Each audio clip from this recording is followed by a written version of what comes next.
चलिए बात करते हैं 3 बेहतरीन कंपनीज़ के बारे में और तीनों कंपनीज़ को लेकर क्या खबरें निकल के सामने आ रही हैं। सबसे इम्पोर्टेंट कि अब क्या होने वाला है, कितनी ग्रोथ आपको इन तीनों कंपनीज़ में देखने को मिलने वाली है।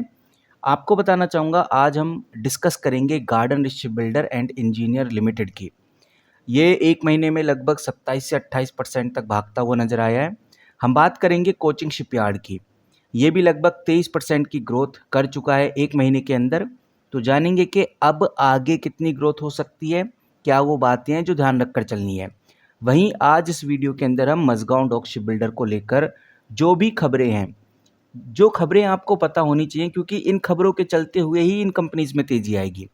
मैं पहले भी इस चीज़ को क्लियर कर चुका था कि भाई देखो, अब एफआईआई डीआईआई एंट्री ले रहे हैं जब आप पैनिक में थे, और यहाँ पर हमें वो चीज़ देखने को मिल रही है। ये जो ग्रोथ एफआईआई डीआईआई की वजह से आई है, वो क्लियर इशारा कर रही है कि अभी कंपनी में और पोटेंशियल है।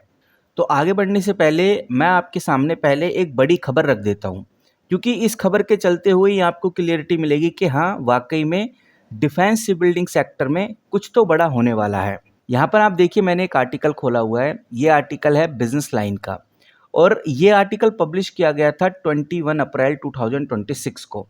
यहाँ पर इंडिया और साउथ कोरिया का आपको MOU देखने को मिलेगा, जो कि 2.2 लाख करोड़ का है।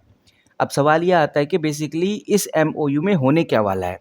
तो ये जो MOU है, ब्लॉक फैब्रिकेशन यूनिट बनाने वाला है। इस MOU के चलते ही ड्राई डॉक्स लगने वाले हैं, कुछ स्किल डेवलपमेंट और पोर्ट इंफ्रास्ट्रक्चर्स भी आपको आगे देखने को मिलेंगे।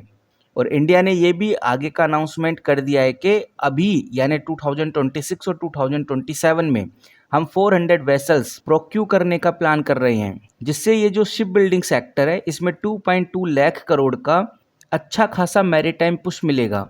और आर्टिकल में भी ये बात क्लियर होती है कि इंडिया अभी ग्लोबल कॉमर्शियल शिप बिल्डिंग में सिर्फ 1% के पास है, लेकिन डिफेंस और मैरीटाइम एम्बिशन है, ये बहुत बड़ी है। और ये जो आर्टिकल आपको नज़र आ रहा है बिजनेस लाइन का, इस आर्टिकल में एक बात और क्लियर होती हुई नज़र आती है कि भारत सिर्फ 1% है। किस चीज़ में 1% है? कॉमर्शियल शिप बिल्डिंग में, पूरे ग्लोबल की मैं बात करूं तो।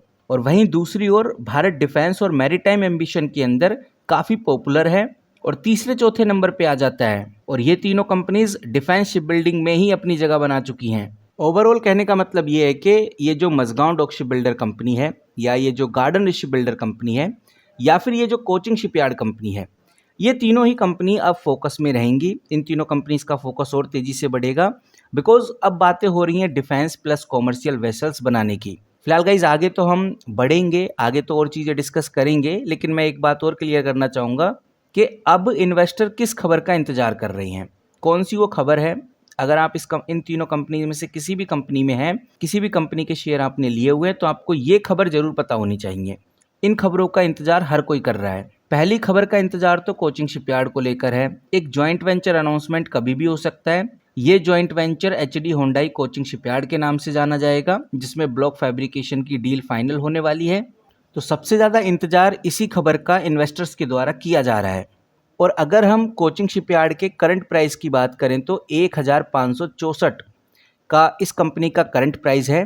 23.19% की ग्रोथ ये कंपनी 1 महीने में अचीव कर चुकी है, यानी कि कंपनी ने भारी भरकम ग्रोथ यहाँ पर दिखाई है। 27 मार्च वो दिन था जब कंपनी 1200 रुपये के आसपास ट्रेड कर रही थी।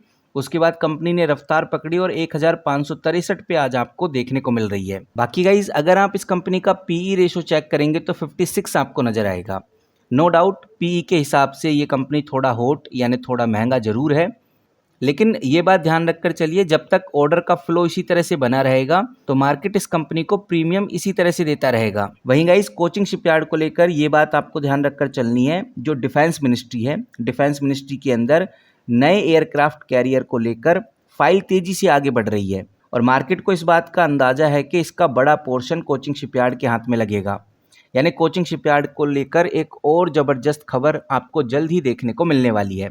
वहीं आपको ये भी बताना चाहूँगा कि कंपनी ने आज के दिन यूरोप के लिए नए हाइब्रिड इलेक्ट्रिक वेसल्स का जो ट्रायल है उसको सक्सेसफुली कर दिया है, उसकी बात कंपनी ने आज बताई है। और ये जो टेक्नोलॉजी है ये इंटरनेशनल मार्केट में कोचिंग शिपयार्ड को सबसे आगे रखेगी। बाकी कंपनी के क्वार्टर 4 के रिजल्ट आने ही वाले हैं और ज़्यादातर लोगों को उम्मीद है कि जो शिप रिपेयरिंग बिजनेस है उसने अच्छा खासा प्रॉफिट बनाया होगा।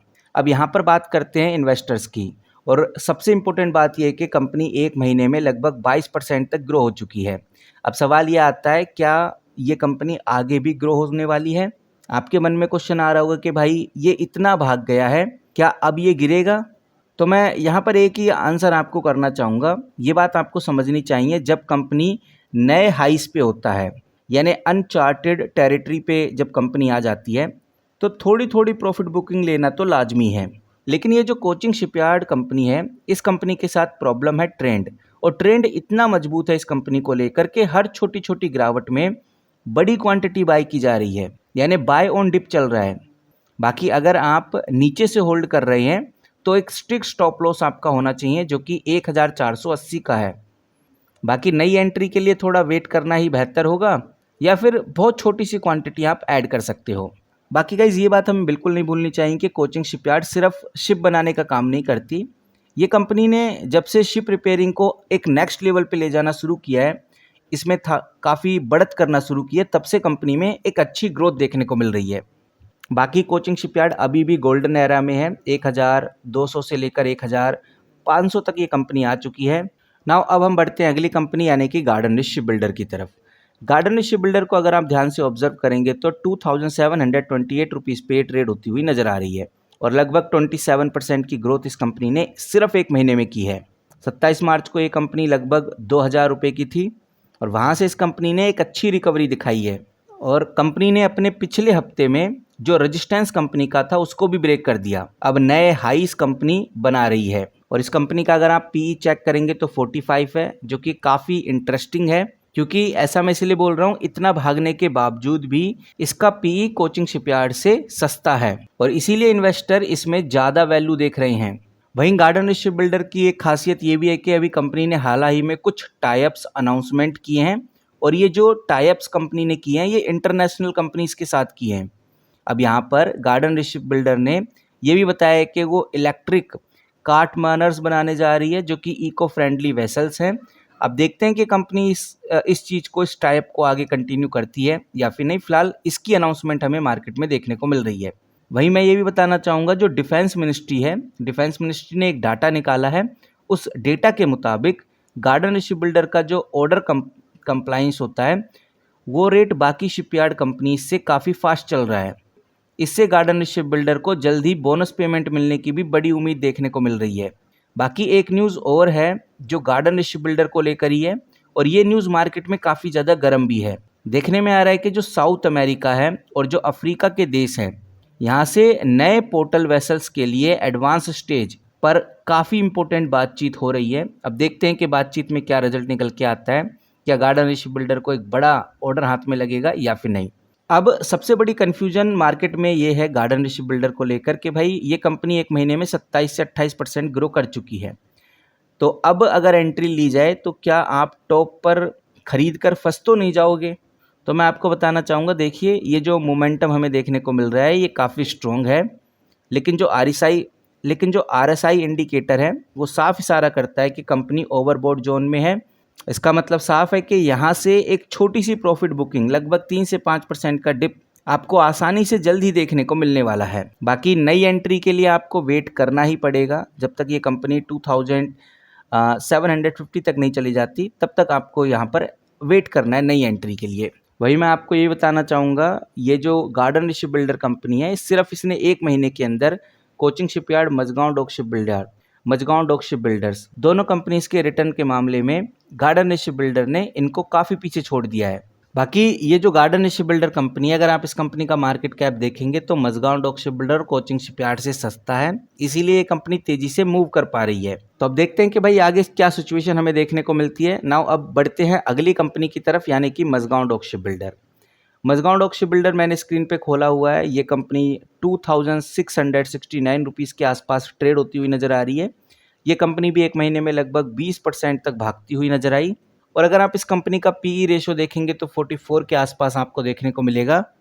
और मझगांव डॉक शिप बिल्डर में गाइज अभी एक एडवांस लेवल की टॉक चल रही है स्कॉर्पियन क्लास सबमरीन को लेकर। यानी कि Mazagon dock ship builder middle east countries के साथ स्कॉर्पियन क्लास सबमरीन को लेकर जो एक्सपोर्ट ऑर्डर है, उनकी एडवांस अभी बातचीत चल रही है, तो कंपनी के हाथ में एक बड़ा ऑर्डर जल्दी मिलने वाला है। बाकी जो प्रोजेक्ट 75I है, यानी कि एक सबमरीन है, मझगांव डॉक शिप बिल्डर के लिए सबसे बड़ा गेम चेंज ये होने वाला है। बाकी आप किस तरह से देखते हैं इन तीनों कंपनीज़ को, कमेंट करके ज़रूर बताइए। एक बात तो तय है कि भाई कंपनीज़ में तेज़ी आ चुकी है और अब इंतज़ार है एक हल्की सी डिप का, एक हल्की सी प्रॉफिट बुकिंग का। जैसी हल्की सी प्रॉफिट बुकिंग होती है, उसके बाद आपको एक और लंबी ग्रोथ इस कंपनी में देखने को मिलने वाली है। इस वीडियो में इतना ही। चैनल के साथ बने रहिए। जैसी कोई बड़ी खबर, बड़ी न्यूज़ आएगी तो सबसे पहले आपके साथ शेयर करूंगा। कंपनी के क्वार्टरली रिजल्ट्स भी जल्दी आने वाले हैं, तो उन रिजल्ट की अपडेट भी आपको इस चैनल पे सबसे पहले देखने को मिलेगी। मिलते हैं किसी नए वीडियो के साथ, तब तक के लिए take care and good bye.